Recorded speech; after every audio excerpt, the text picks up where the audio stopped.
บายดีมื้อนี้พวกเรา3คนจะมาร้องเพลงโรงเรียนในมื้อนี้มาฟังกันเลยเนาะข้อความเก่าที่เจ้าเคยเขียนติดฟ้า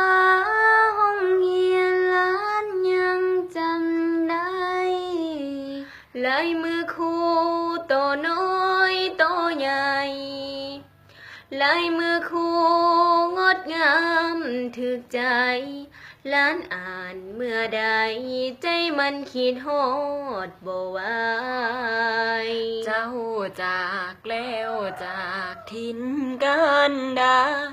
ไปสู่วิมานฐานถิ่นเมืองใหญ่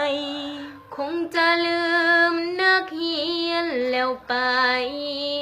ครูบ่มาล้านเสียนจังใดครูสร้างใจหายไปแล้วบอกกลับมาสร้างโรงเรียนหลังเก่ามาเล่านิทานนำพาพวกหลานหัดแต้มอ่านเขียนมาเล่นกีฬา